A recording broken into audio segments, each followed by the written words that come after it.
for an evening filled with paranormal, special guests, interviews, haunting stories, creatures of the unknown, and tales that will chill you to the bone. Brought to you by the UPRN Network and Pittsburgh Paranormal Society. Take a walk into the night with Shawn Kelly.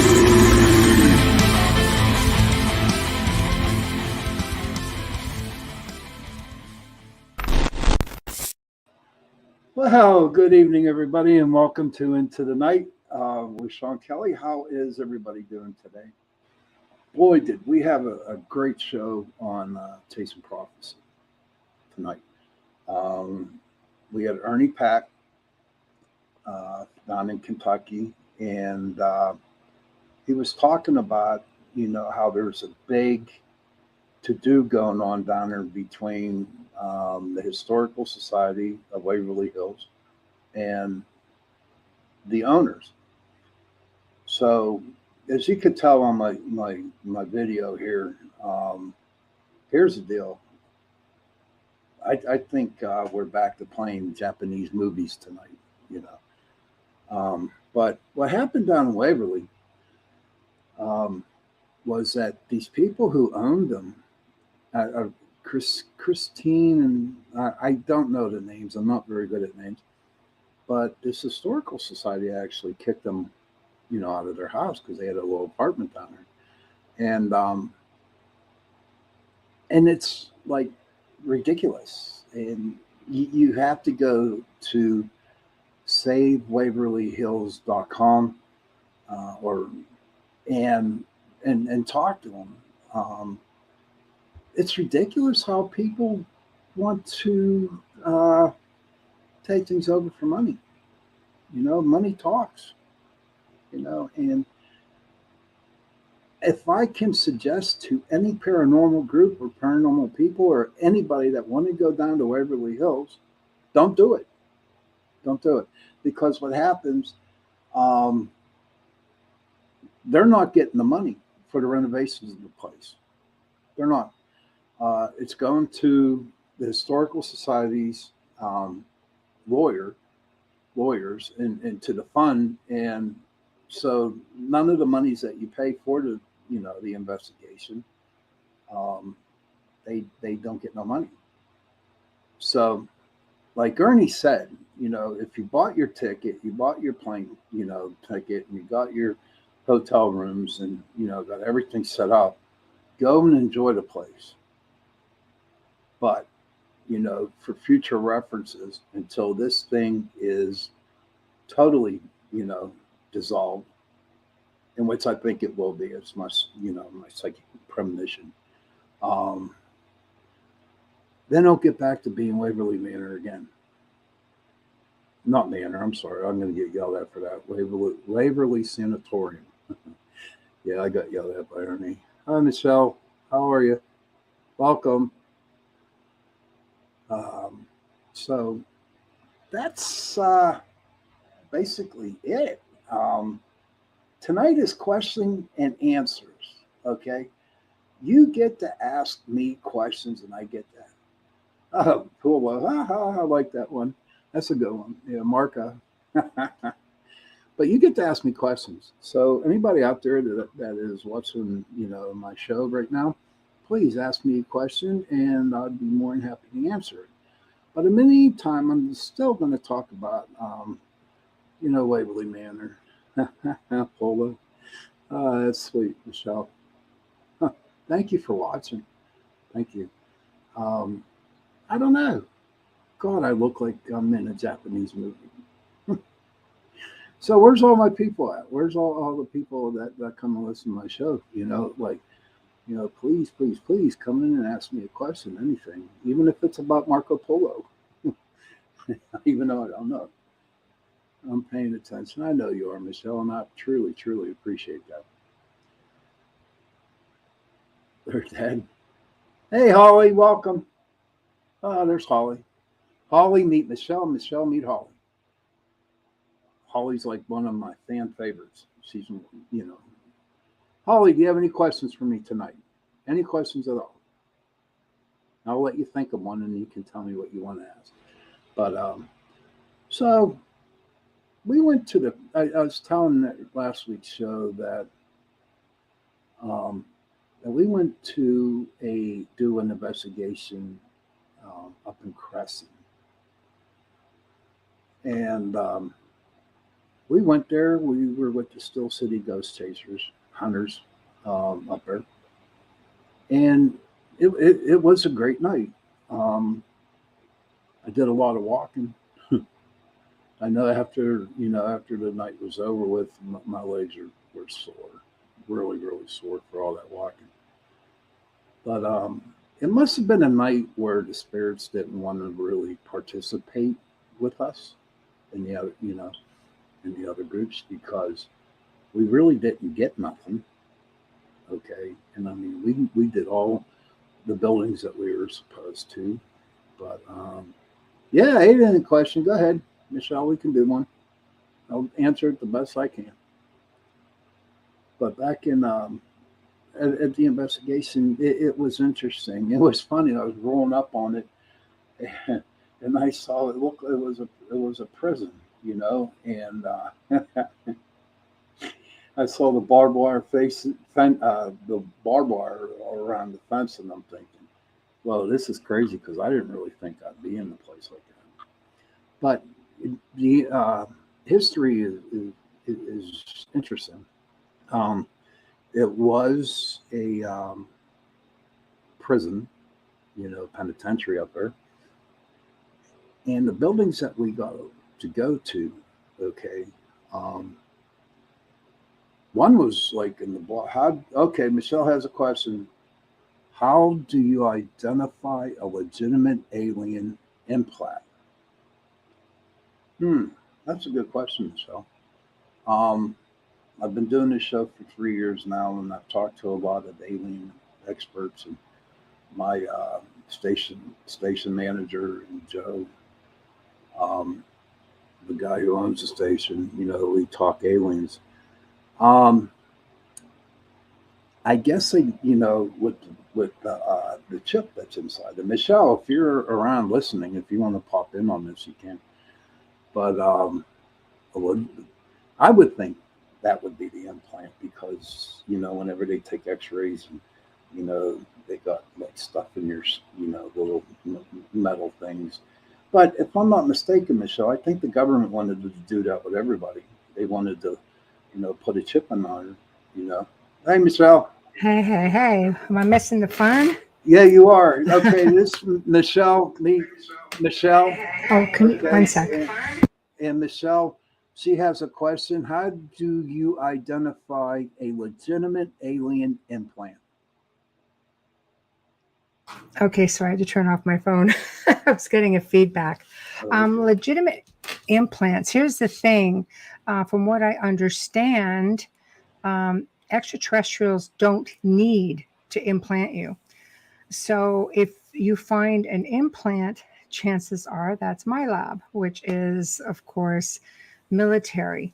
So the technology isn't quite as advanced. So how do you know if it's legitimate? Well, I'd be kind of curious as to what it was doing there, but they don't make it easy for you to remove, even though there are researchers out there who have claimed, we've had like Daryl Sims on Up Teen Times, and he claims to have quite a collection of them. So look up the alien hunter, Daryl Sims, and he's got quite a few from people he's worked with that have had them removed. But there are also people who can have them removed. They know where they are, but it's almost like they're so like intertwined into the nerves and things like that. Like you just can't get them out. So I don't think they're going to make it easy for you. But if it's a legitimate alien implant, I don't know necessarily that you would find them. And this is something that Joe Montaldo and I have spoke about extensively. So that's my question, or that's my answer, rather. Thank you, Michelle, for answering that for me. You're welcome, darling. And just stay by the computer if I get another I'm listening. I'm listening. All right. So I hope that answered your question, Michelle.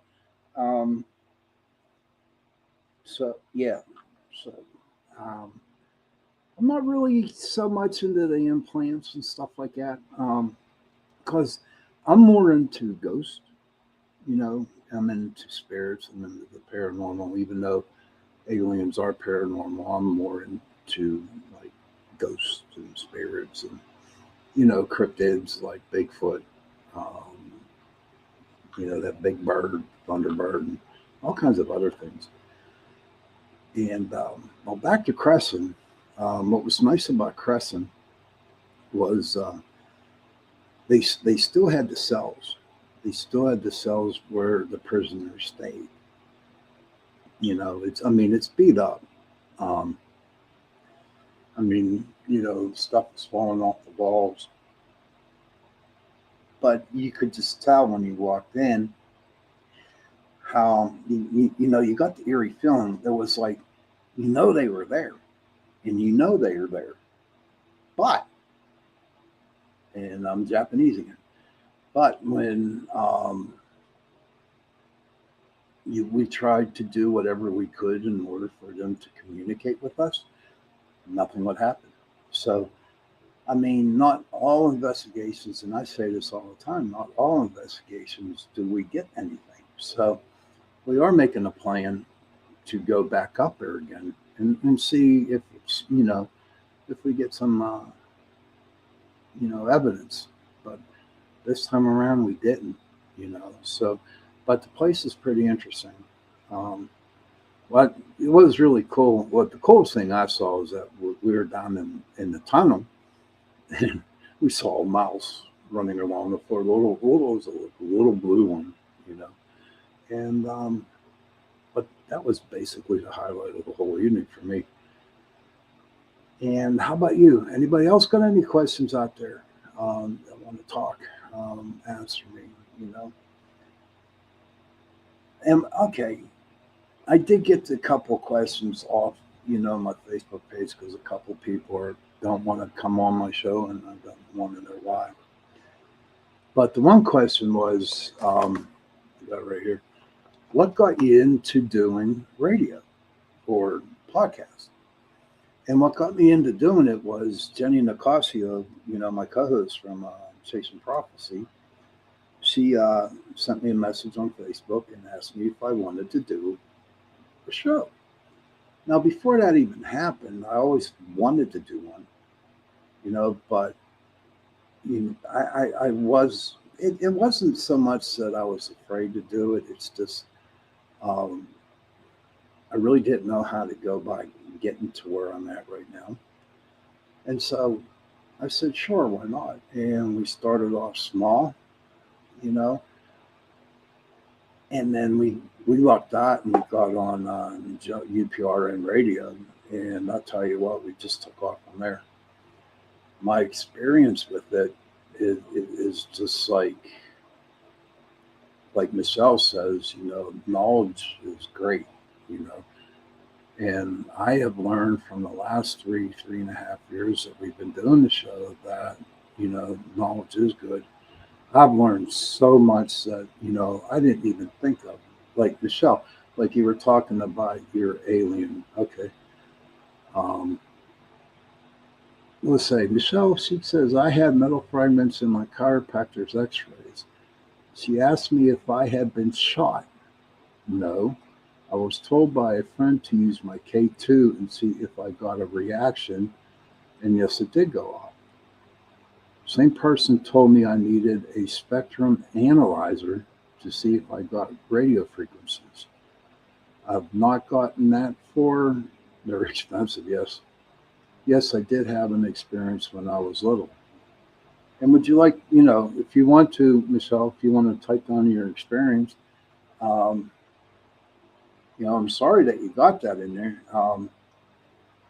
If you like, maybe if you want to share your story, maybe another day would like to come on the show and then, we can talk about it. I'm sorry about your experience. I really am. But being on the show, doing podcasts for over 3 years now, it's been great. Met a lot of good people, and I've learned a lot about aliens and Bigfoot and cryptids and all kinds of stuff like that, you know. And it's interesting. And what else it gave me was the power to talk and speak my mind. Okay. Because at one point in time, there was so much that I wanted to say, and I wanted to call on people's bullshit, but I guess I was too scared, you know, on how they were going to react. Because being me, I'm like one of them people that just like to please everybody, you know, and don't want to get under anybody's nerves. And, you know, I want everybody to like me at this time. But you know what I learned by doing this radio business, this podcast stuff, it don't matter. I like to speak up. And yes, did it get me in trouble? It sure did get me in trouble, you know, talking, you know, from my heart, you know. And I don't know if Holly remembers, but my show I had about 3 or 4 weeks ago about how Satan and Lucifer were separate entities, you know. I lost a lot of questions. Not lost a lot of questions. I lost a lot of friends. Plus, but in a way, I kind of gained more viewers, you know. Why I like my show at this time is because it's late and I can, you know, tell how I feel about things, you know. So that's what got me into it, with Jenny sending me a message. And I don't believe in coincidences, okay? And, you know, everything happens for a reason. Now, I heard about that, you know, someone said something, you know, everything happens for a reason. And they dismissed that. I'm like, how can you dismiss some, you know, things happening like that? Oh, it's all in your mind. It was, you know, he gave every freaking excuse you can give. But you know what? If I didn't answer Jenny, I wouldn't be here today. I wouldn't have met Michelle. I wouldn't have met Holly. I wouldn't have met, you know, all kinds of my friends, you know. See, whenever I talk, I have a problem because my brain freezes up. So um, if I see your name, I'm doing okay. Then I can say your name. But I made a lot of friends, you know. You meet people for a reason, a season or a lifetime. That's what Holly says. You meet people for a reason, a season or a lifetime. And that's true, Holly. I like that. Thank you for telling me that. You know, now I can take that into consideration for Michelle. Michelle says here, I would like to talk to someone of authority, experience who can help me for real, who isn't about writing a book. That's what I've ran into talking about it. It's sad. You know what, Michelle? I know a couple people right now that could seriously help you. You know, in fact, you know, if you want to, I'll take your name down and I will give it to a couple people that can really help you out. You know, and they don't write books; they're very experienced. There you go, Michelle. You see that on the bottom? Right underneath you, it says news on the flip side. It's called Writers of the Future. They do have a show and they do have people on there. And they say, Michelle, that the website will help you to develop writing skills, you know? So, you know, get in contact with them, you know, and trust me, they're good people. That they really are. Joe's the best. Uh, and so is Michelle. Better say that. She's my boss. But no, Michelle, there are people who will help you, you know, and they are definitely very experienced about it. And what's really cool is that I consider them my dear friends. So, but that was one card. No, I'm not seeing it. You can message. No, I'm not seeing it. Okay, you can message me. Okay. Um, I don't know how. Michelle, are you can you get on my Facebook page, Shawn Kelly? If you can, I can send you the message. Messenger. Yeah, okay. I'm not really good at doing that kind of stuff, but I am writing your name, Okay, Michelle got it, you know. Maybe, she could, get more into helping you out on that one. But so it just, that's where I came to where I got being on the radio. And I'm enjoying myself ever since. Hold on a second. I got me a message. Okay. Okay. Okay. So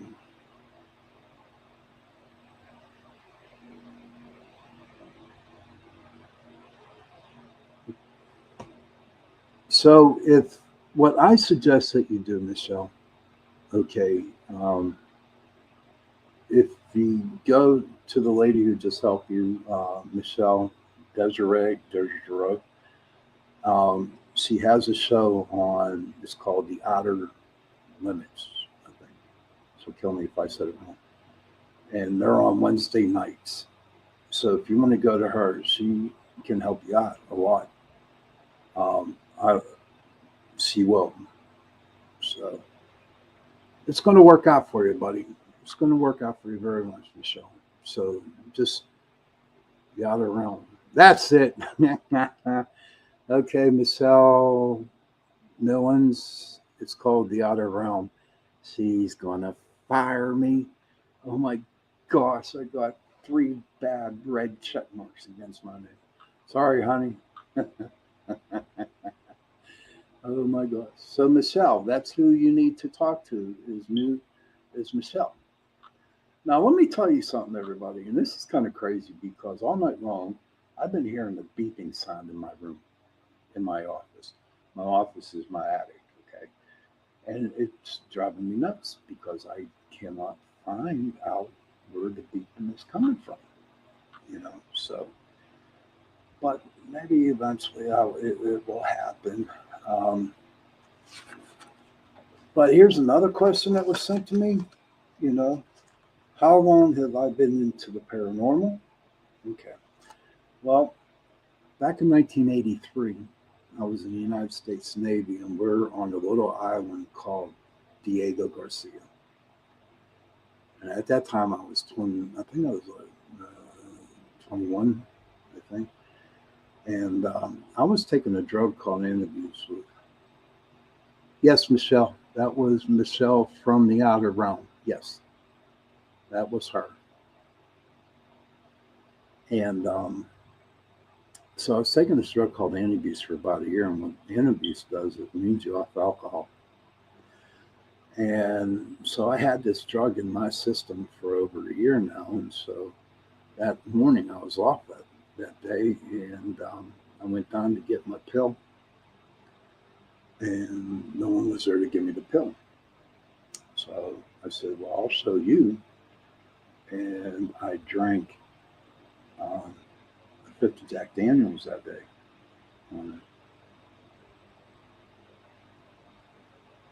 Oh, she's your babe. That's cool. Oh, okay, Michelle. Oh, you do know her with a red heart? That's cool. She's my babe. Cool. She's a good girl. One of the best out there. But and I'm not getting no brownie points here, Miss Desiree, whatever. She's gonna kill me because I mess up that name again. But she's a good girl. But so back to it. And so what happened was I drank a 50 Jack Daniels on this drug that I had in my system for over a year. And so I died. Okay. And when I died, I didn't see the light. Okay. Du Rocher. Okay. Du Ross. Okay. Thanks, hon. How you pronounce her name? Da Roche. Okay. Thank you. So when I came back, I died and I came back, and it was like I started to see things, hear things, and feel things that weren't there. And so as time went on, it was kind of confusing and stuff like that. And I was like, I really thought I was going mental on it. I couldn't understand why all this crap was happening to me. I talked to priests, rabbis, I even talked to ministers, and no one had an answer for me. And then, like, was that 83, 13 years later, I formed Pittsburgh Paranormal. No, I'm sorry, that was 20 years later. I decided to do paranormal investigating. And when I first started the group back March 2006, all I did was to go on, visit some cemeteries or some urban legend places, to take pictures and see what we could come up with. Well, at that time, TAPS was on, and ghost hunting started to become a little bit bigger, you know, and I'll tell you why in a second. But and so it just took off. We did private residences. We did that. Hey Wayne, how are you, bud? Good to see you. Thank you for coming on, buddy. And so what happened was we did a couple private investigations, and it just took off. We never really did no advertising. I think we had a website that might have lasted maybe a year. But we kept doing investigations, and I mean, one time we actually did like the same cemetery for like 3 or 4 weeks in a row, because we wanted to do it to see what we could come up with, and that's how it started. Okay, October of 2006, we did our first private residence down in this little town called Elizabeth, PA. And it took off. And at the time that the talking started, we were doing 2, 3 a week. Because ghost hunting was like really, really big back then. And that's how I got into it. By just wanting to go. I went to Gettysburg, and I went on one of them ghost tours up there. Took a camera with me. Didn't get nothing, or I don't know what I was getting at, but I took pictures, and the bug hit. A lot of people would ask me, like, "What's it?" Yeah, I mean, don't you get bored because there's a lot of other things that you could be doing instead of sitting in a house in a dark room with nobody there talking to the air, trying to get an answer. I loved it. It was great. Holly you have said that you like to go to Blue Mist Road. What occurred there when you were there? Oh, wow, a lot of things, Holly. That's a good question. Let me repeat that question from Holly. You have said that you like to go to Blue Mist Road. What occurred there when you were there? Well, I'll tell you what happened. The very first time I went down there, that's where I experienced spirit, literally experienced spirit,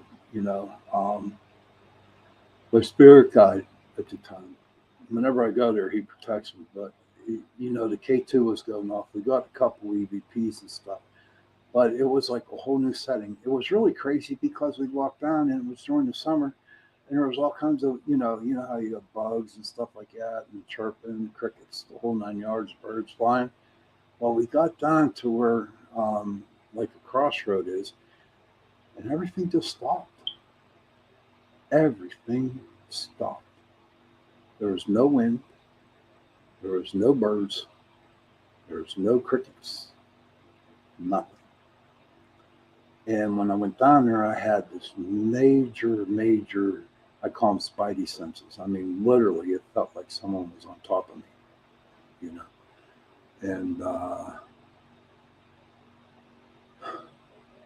And hold on, I'll get to you in a minute, Wayne. And that's where I got started. That's what happened to me at Blue Mist Road. And I like going up there because you're good until 11 o'clock at night. And it's a great place to take people, especially if they're brand new and investigating, because it really is creepy. The history behind Blue Mist Road was at one time, before it became, North Park, it was a farmland. And at that time, there was a lot of dodgy stuff going on. There's a lot of witchcraft that went on. There was a lot of Satanism stuff that went on. There was a lot of hangings. There was a lot of lynchings up there. So with all three of those things going at one time, you know what? There's a lot of tons and tons of negative energy up there. All right, Wayne writes, just a thought for future investigations. I try to avoid the use of the term ghost hunting. The reason is that if I was a spirit and knew it, I wouldn't show myself if I was being hunted. And he comes back and says again, Wayne says, I think you might get better results by avoiding the terminology. You know what, Wayne, that's that's true, and I agree with you about, not using ghost hunting. But you know what, Wayne, in all the investigations that I've done, the ghosts know I'm coming like 2 or 3 days before I even get there, and I'll tell you, good for instance, I bought a brand new car. This was back in 2012. Yeah, in 2012, I bought a brand new car. No, I'm sorry, 2007. That's right. And it was brand new right off the lot. Grandmaster UV, welcome back. But what happened, Lane, was we were going to this one house, and what happened, my transmission blew up, just blew on a brand new car. Thank God there was a warranty on it because I got a brand new transmission, but it was like 1 hour right before I was going to go. And the spirits knew I was coming. And you know what? I still went. I had a friend come pick me up. But yeah, usually a lot of the investigations and, other people who have gone and investigated, who've been around a while, will tell you that, yeah, they do know you're coming beforehand. But that is a great point, though. The reason why I say, ghost hunting, I don't know, I'm so used to saying it. But sometimes I just say, well, I'm going out and going on a hunt, or something like that. Usually I don't tell people what I'm doing. You know what I mean? Usually I don't tell the ghosts, and, express it out loud. All I have to do is think about it. And I'm sure, other people out there, other paranormal investigators feel the same way. But Lane, I really appreciate what you had to say there. News on the Fiddle said, news on the flip side said, a child spirit might be panicked. This is true, I never thought of that. News on the flip side. I didn't understand that. But I will tell you this, I have done investigations, and I'm going to tell you the sad one, and it was really, really sad. Okay. It was over in Greentree, not too far from where I live. And this lady just had all these things disappearing. And so I took the crew over there, and we went and investigated it and found out it was a little girl. It was real sad. As you could tell everybody, I can, communicate with the spirit. And I had this little girl here. We had everything lighting up. All her equipment was lighting up. Every time I would ask a question, the lights would respond on command. It was really cool. And I asked her, I said, someone caught this on an EVP, and I'm talking this like 10 years ago. But someone said the question, why are you here? And the little girl said, I'm trying to find my parents. And I'm like, okay. Do your parents live around here? She said, quote unquote, no, my parents are dead. And for some reason, she got stuck on our lane, earthly plane, and her parents were somewhere else, and she was looking for them. So what happened was, I went into my meditation, and I talked to the little girl some more. And so, I work with angels, and I'm not afraid to say that I work with angels. I love my angels. There's so much about me, that I want to share with you guys yet, but there's some things I'm not very comfortable about explaining yet. But my angel came down and took the little girl. And as I was watching the angel, because the light opened up, and I watched this little girl with my angel and walked in. Right there at the light was her parents, her mom and dad waiting for her. And I bawled my eyes out. I really did, because that was like really, really emotional for me, that we could do that for them, And after that day, whenever that happened, the person in the house never had a bad experience. Nothing went missing, nothing. News on the flip side. See what she wrote. Spirits are people without bodies. Best way to interact with them is the same way you would interact with people in the physical form. So true. Because I tell people too, thank you for sharing that news on the flip side. Like I tell people, because look at this, right? Here, it's real crazy, right? You're looking at me right now, okay? And what you see on me is a shell. That's all. You see a shell. My spirit is inside my body. So what happens was, when I die, my shell dies, but my spirit moves on. So even though I'm in spirit, I do understand what you're talking to me about. I do understand what you're trying to do. And I will tell you this: if you treat me with respect as a spirit, in return, I will treat you with respect. That's why you get a lot of these numbskulls out there that go on investigations, and they so want, that the best evidence they can get on EVPs or videos or whatever. And and what they do is they call out the spirit. Now, let me ask you this, okay? If you die and you're a spirit and you see a bunch of ghost hunters coming to your house, and you're like, okay, who are these people? And all of a sudden, they start calling you every name in the book. Like calling you a jackass, you're nothing, you died, you were this, you were that, you were this, you were that. Being mean. Well, the dumbasses that do that, they don't seem to realize that, first of all, they understand what you're doing. B, you come into my house and you talk to me that way, I'm either going to break your equipment, or I'm going to make life real hell for you while you're in my house. Or I can get really, really ridiculous, and I could just sit right in front of you and call you every name in the book as a spirit. So yeah, they, the spirits do know. And so that's, that was a good thing, that news on the flip I brought up.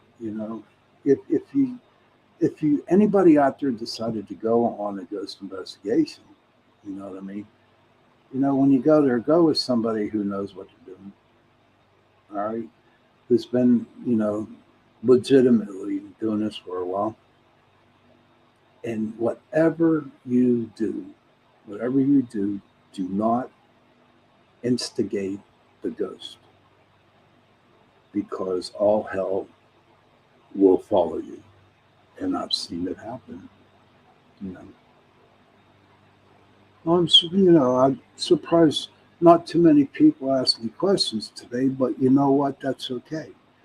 I got about 10 minutes left, and I want to talk to you guys about something that's very important to me, and that is mental health. Okay. I have depression. I do have anxiety, and someone has asked me that question before. Do you think being a ghost hunter, started this depression, anxiety? And I really don't believe it did, to be honest with you. But I know that you guys and ladies out there who are having a problem with depression, anxiety, there is help out there. There is help. Oh, really got someone just sent me a text. I don't know. Somebody sent me. But I want to, tell people that people are there to help you, because there's people there to help me. Okay. All right. Okay, I got it. All right. Sounds good. That's the boss talking to me. Okay. I got about 5 minutes now. All right. So, I just want everybody to know that I do pray for you and I do care for you. Okay. My show is on every Tuesday night at 11 o'clock to midnight, into the night, and who knows what's going to be. Good night, my friend. Great show tonight. Pleasant slumber. Thanks, Wayne. Appreciate it, buddy. Appreciate it a lot. Thank you for being here. And everybody else who's been on my show, who's in the chat room with me tonight. And everybody out there, if you have listened in on it, thank you, because you really, really make me, it makes me feel good that people listen. And if hopefully one day I get to meet you all. That would be so cool. Holly, good night. Michelle, good night. Everybody, good night. And before I go, I really need to tell you this. Parents, what you need to do is give your children a hug and tell them that you love them. And children, give your parents a hug and tell them that you love them. And 3 words, I love you, goes a long, long way. And on that note, I'm going to close up shop here. I want to wish everybody again a good evening. Next Tuesday, who knows who I'll have on, but I'll get back to you. I'll put a couple messages out there on my Facebook page. But again, thank you for coming. And on that note, happy hunting. Time to get out and vote. All right, everybody, it's time for you to get out and nominate your favorite podcasts. The show I want you to consider for the People's Choice Podcast Awards is Chasing Prophecy in the category of Society and Culture. Take a ride down the rabbit hole with Jenny Nicasio, Shawn Kelly, and Jason Iampietro, where each episode brings a roundtable approach to conversations about supernatural phenomena, hidden secret societies, underground bunkers, magical conspiracies, the paranormal, cryptic creatures, aliens, ghosts, legends, and myths from around the world. Chasing Prophecy radio program dives into topics that entice the imagination and seduce the mind, some of which are taboo. Chasing Prophecy, where they discuss anything and everything beyond the scope of normal. Go to podcastawards.com to nominate Chasing Prophecy in the category of Society and Cultures. That's podcastawards.com. Take a moment and get out and vote.